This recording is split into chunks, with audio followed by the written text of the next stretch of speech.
Let's talk about a man who once said his destiny was to die a glorious death, then actually made sure it happened. Jiraiya of the Legendary Sannin. He earned his title during the chaos of the Second Shinobi World War. When most people were trying not to die, Jiraiya was out there flexing on Hanzō the Salamander. Jiraiya, alongside Tsunade and Orochimaru, managed to survive that encounter. And Hanzō was so impressed, he gave them their title right there on the battlefield. The Sannin of Konoha.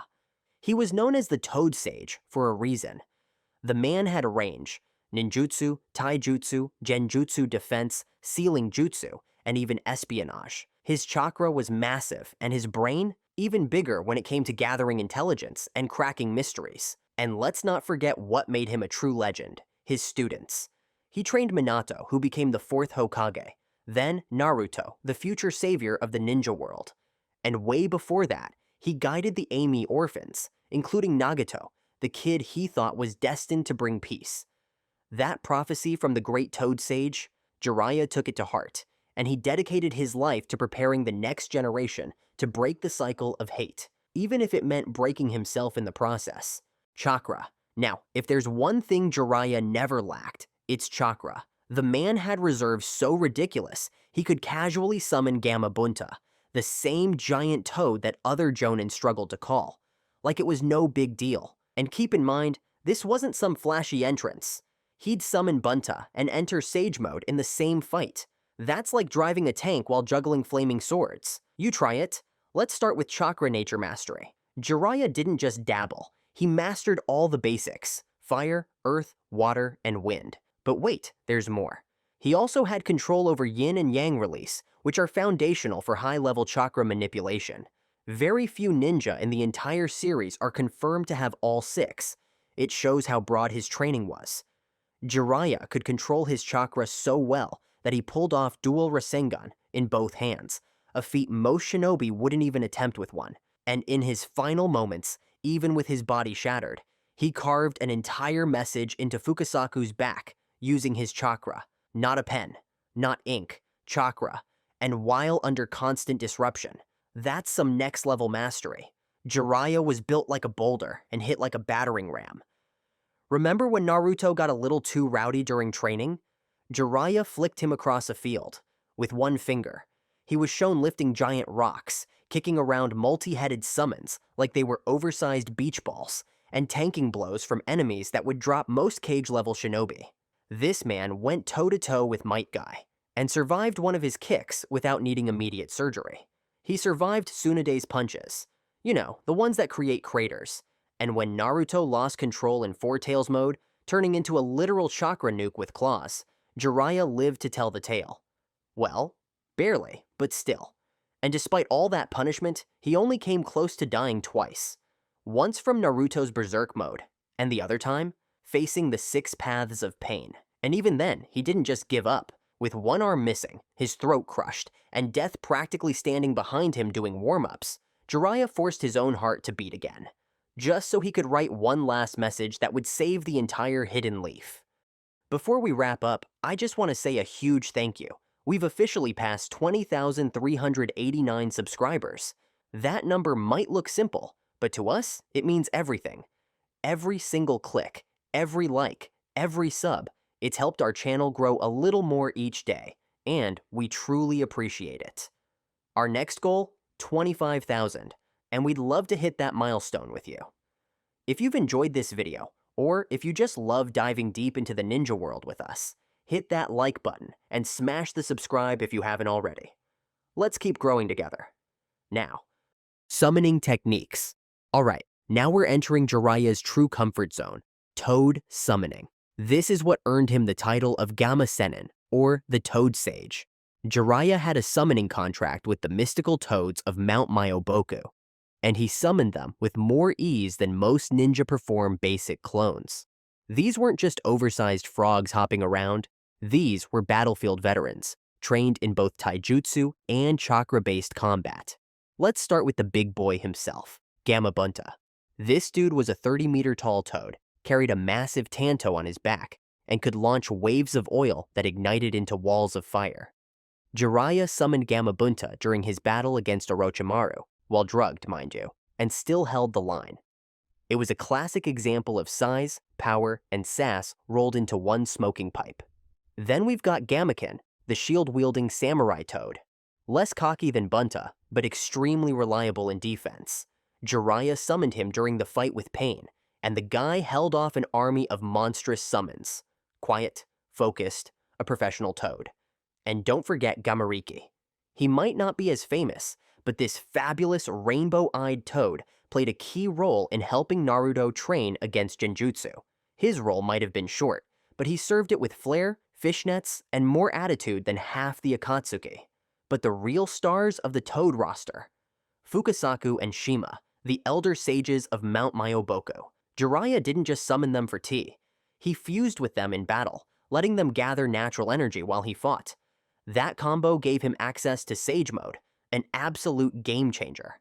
These two also brought their own jutsu to the party. Shima could breathe fire, Fukasaku could launch water bullets, and together, they could paralyze enemies with sonic genjutsu. More on that later. Toad Mouth Bind. You know what's more terrifying than getting crushed by a giant toad? Getting eaten by one, slowly, while the walls start digesting you. That's Toad Mouth Bind, or Kuchiyose, Gamaguchi Shibari, Jiraiya's weirdest and creepiest jutsu.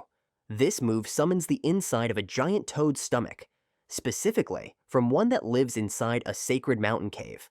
Imagine fighting in a hallway when suddenly the walls start pulsing and the floor turns into a wet, sticky membrane.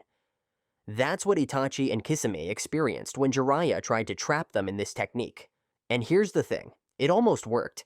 Even Itachi with his god-tier Sharingan had to burn Amaterasu to escape. Think about that. One of the most feared shinobi alive chose to use his ultimate jutsu just to get out of Jiraiya's trap. Bring down the house jutsu. Most shinobi summon weapons. Jiraiya, he summoned the roof. This technique, Kuchiyose, Yatai Kuzushi no Jutsu, is exactly what it sounds like. You summon a toad and drop it directly onto your enemies. Simple, brutal, effective. This is how you weaponize mass. Gamahiro, one of the larger toads, made an appearance during the Konoha Crush arc, crushing giant snakes like they were garden worms. If Gamabunta is the swordsman, Gamahiro is the battering ram. This move turns summoning into aerial warfare. No chakra blasts, no fancy seals. Just gravity, velocity, and a giant amphibian flattening your problems. Turning into a frog technique. You've heard of mind games. Jiraiya went a step further. He literally turned people into frogs.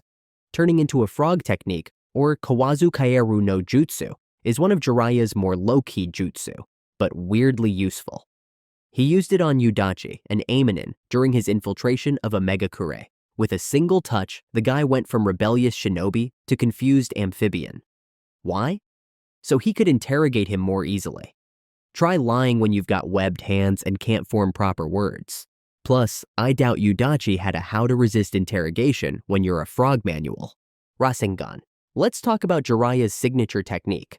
Or, well, the technique his student made iconic. That's right, the Rasing Gun. Now, Jiraiya didn't invent the Rasing Gun, that was Minato. But Jiraiya was the one who mastered it and passed it down to Naruto. He could form the Rasing Gun using both hands in perfect control, shaping that swirling chakra like a literal blender of doom. It's raw chakra, compressed and rotated at high speed, no hand signs required. Perfect for someone like Jiraiya, who preferred punching problems before overthinking them. What makes it so deadly is its internal damage. It doesn't just hit you, it shreds you from the inside. And Jiraiya could whip this thing out mid-battle like it was a basic combo. But of course, big power needs bigger explosions, so enter the Big Ball Rasengan. This was the upgraded version, used mostly in Sage Mode, or when Jiraiya wanted to flatten someone with a Chakra cannonball. Imagine the original Rasengan, now supersized like a Chakra basketball on steroids. It required even greater control and Chakra, but Jiraiya's reserves made it feel effortless. Still not enough? Fine, let's go Ultra Big Ball Rasengan. This was Jiraiya's nuclear option, a Rasengan so massive it looked like a mini-tailed beast bomb. He used it in Sage Mode during his final battle with Pain. The sheer scale of the technique made it more than just flashy. It was a full-on battlefield weapon. Elemental Ninjutsu. Now, Jiraiya wasn't just about raw chakra balls. He had serious command over elemental ninjutsu, especially fire and earth, and he loved combining those with his toad allies. Let's start with the flashiest, Toad Oil Flame Bullet, Kaiten Gamayu Endan. This was a combo move where Jiraiya spits oil and sets it ablaze with a fire stream. Or he'd let Gamabunta spit the oil and he'd light it up, like the world's most dangerous barbecue. It's what they used against Manda during the Sannin showdown. A firestorm fueled by flammable oil? That's overkill in the best way. Next, we've got the Flame Bullet, Kaiten Endan. This was Jiraiya's standard fireball, a quick, concentrated burst of flame. Think of it as his go-to fire attack when he didn't have a giant toad backup singer. It's proof that Jiraiya could go from flashy to efficient in a split second. And then there's the giant flame bullet, Kaiten Dai Endan. As the name suggests, it's the flame bullet, but bigger, hotter, and way more dramatic. Great for roasting enemies or making an entrance. But Jiraiya didn't stop at fire. He had some serious earth release tricks too, most notably the Swamp of the Underworld, Daten Yomi Numa. This jutsu lets him create a massive swamp underneath his enemies, swallowing them up in thick, sticky mud. It's perfect for immobilizing summons, slowing down targets, or just being the most annoying ninja on the battlefield. He used it to trap Orochimaru's massive snake, and let me tell you, if it can sink that thing, it can definitely ruin your day. Hair manipulation. Alright, now we get to one of the most underrated parts of Jiraiya's arsenal, his hair. Let's begin with Needle Jizo, Hari Jizo. This technique turns his hair into a spiky armor that wraps around his body like a steel wool shell. Not only does it protect him from attacks, it can also be used to launch back at enemies like a porcupine missile. Great defense, great offense, and honestly, a pretty wild flex. Most people go bald when they get older. Jiraiya turned his hair into a literal weapon. But of course, he didn't stop there. He took it even further with Needle Hell, Hari Jigoku. This move is like Needle Jizo's angry older cousin. Instead of forming a shield, Jiraiya launches a barrage of hair needles in every direction. It's a straight-up chakra-fueled hairstorm. Great for crowd control, surprising enemies, or just proving that your grooming habits are deadlier than most jutsu. Also, just imagine explaining this to an enemy. How'd you get defeated? He stabbed me with hair. Yeah, that's gonna be a rough one in the bingo book. Sealing techniques. Now, we've seen Jiraiya punch through summons, rain down fire with his toads, and even weaponize his hair. But one of the most slept-on aspects of his power was his deep, borderline terrifying mastery of sealing jutsu, also known as Frogjutsu. This is the type of ninja art that doesn't explode or burn or crush. It's way more complicated and way more dangerous. Because when you're dealing with tailed beasts, ancient jutsu, or chakra overloads, sometimes brute force just won't cut it. You need someone who understands how to manipulate chakra at the most technical level. Jiraiya was that guy. He could identify, modify, and remove complex seals mid-battle. A great example? When he lifted Orochimaru's chakra seal off Naruto's stomach. That thing wasn't just a sticker. It was a carefully crafted jutsu meant to mess with Naruto's Nine Tails chakra. But Jiraiya analyzed it instantly, knew what Orochimaru was up to, and dispelled it like it was child's play. And that brings us to one of his key techniques, 5 Elements Unseal. If someone slaps a high-level elemental seal on you, like Orochimaru did to Naruto, this is the move that breaks it. Jiraiya didn't just use it, he used it casually, proving his deep knowledge of both sealing theory and elemental balance. It's subtle, but it shows his brain was just as sharp as his kunai. Now here's a cool but underappreciated one, the chakra-suppressing seal. It only appeared in the anime, but it's still worth mentioning. This seal was used to block chakra absorption from opponents, like Yoroi Akado. Essentially, it acted like an invisible shield, cutting off the chakra flow before an enemy could drain it. But nothing showcases his sealing finesse more than the finger-carving seal, or Shikoku Fuin. With his body torn apart, his throat crushed, and death breathing down his neck, Jiraiya carved a coded message into Fukasaku's back. using chakra. No ink, no brush, just pure willpower and genius. The message revealed Pain's secret identities and saved Konoha from total annihilation. And all of it came from one final sealing move that doubled as a dying wish and a ninja memo. Legendary. Now, Jiraiya didn't stop at sealing tags and invisible scripts.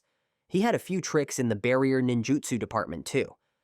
Let's talk about Toad Gourd Prison, or Kikai, Gamma Hyoro. This technique traps enemies inside the stomach of a special gourd-shaped toad. It's a mobile barrier that can be summoned anywhere, and it works fast. He used it against the animal path of Pain to isolate and finish her off. The moment she stepped inside, sealed, no way out. It's like a Pokeball, but way grosser. Then there's the probe barrier, or Keikai, Tengai Hojin. Think of this one as Jiraiya's personal radar system. It creates a spherical detection field that alerts him to any movement within its range. He used this during his infiltration of a Megakure to keep an eye on his surroundings without making a sound. It's the ultimate stealth tech combo. Hide in plain sight, but be fully aware of everything around you. These sealing and barrier techniques weren't just side skills. They were a key part of what made Jiraiya such a complete shinobi. He didn't just smash through obstacles. He outthought them, outplanned them, and sealed the deal, literally. Senjutsu. Alright, now it's time to talk about what truly elevated Jiraiya into legend tier territory, Sage Mode. This isn't just a power-up. It's a transformation that blends the user's chakra with natural energy, creating a whole new level of strength. And out of all the shinobi in history, only a tiny handful have ever mastered it. Jiraiya was one of them, but unlike Naruto, Jiraiya couldn't maintain the form on his own. He needed help from his two longtime partners, the Elder Toads, Fukasaku and Shima. While Jiraiya handled the fighting, they sat on his shoulders, gathering natural energy and funneling it into him. It was teamwork, Toad style.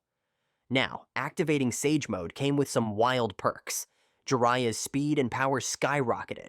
His durability turned beast level. His ninjutsu amplified across the board. The man literally leveled up in every stat, like he just ate 5 rare candies at once. But it wasn't perfect, because he hadn't fully mastered the balance between chakra and nature energy. His body changed. He grew toad-like features. His nose elongated, his eyes turned amphibious, and his hands started mutating. Honestly, he looked like he was halfway into cosplay as a Frog King. But don't let the goofy face fool you. Sage Mode Jiraiya was deadly. It's what allowed him to go up against Pain, one of the most broken characters in Naruto, and actually hold his ground. Without Sage Mode, Jiraiya wouldn't have lasted 5 minutes in that fight. With it, he figured out Pain's secret and nearly won. Sage Art, Gmen. Now, if Sage Mode is the form, then Gmen is the signature move. This insane combo attack combines Jiraiya's oil, Shima's wind, and Fukasaku's fire into one gigantic sea of flaming death. They used it against Pain, and let me tell you, it looked like the battlefield turned into a volcano. Here's how it works. Jiraiya spits out oil like a busted pipeline. Shima adds wind to spread it wide, and then Fukasaku torches the whole thing. The result? A literal lake of fire that melts through anything it touches. Gmen coordinated destruction at its finest, and it proves something critical. Jiraiya didn't just rely on raw power. He relied on synergy, strategy, timing. Sage Art, Needle Senbon. Remember Jiraiya's hair techniques? Yeah, well, now imagine them on steroids. In Sage Mode, Jiraiya took his Hari Jizo-style hair control and turned it into Needle Senbon, a ranged senjutsu barrage of high-speed hair needles. And not just a couple. We're talking thousands, launched in rapid fire like a living turret. This was precision-based destruction. Every strand was reinforced with natural energy, giving it more speed, more force, and way more damage. It wasn't just about attacking. It was about controlling the battlefield from every angle. You want close-range defense? That's Hari Jizo. You want mid-range sniping? That's Needle Senbon. Only Jiraiya could turn his shampoo routine into a war strategy. Toad Confrontation Singing. This one, peak weirdness, peak effectiveness. Toad Confrontation Singing, or Kawazunaki, is a rare sonic genjutsu cast by Fukasaku and Shima together. When they harmonize, yes, harmonize, their voices trap enemies in a genjutsu so strong, it literally paralyzes their body and mind. Jiraiya used it to catch the animal, Preta, and human paths of pain all at once. That's 3 Rinnegan users, downed instantly. And the best part, it wasn't flashy, it was classical toad opera. So if you're ever fighting giant toads and they start singing, run. Or bring earplugs. Frog Kata. And finally, Frog Kata, or Kawazu Kumite, Jiraiya's taijutsu ace in the hole. This fighting style uses the natural energy around Jiraiya's body to extend his physical strikes. So when he throws a punch, there's an invisible shockwave right behind it. Even if you block the punch, the energy still hits you. This is what made his close combat in Sage Mode so scary. He didn't need to touch you directly. The natural energy did the work for him. Imagine getting smacked by air. Now imagine that air hits like a truck. That's Frog Kata. Thank you for watching till the end, and see ya in the next video.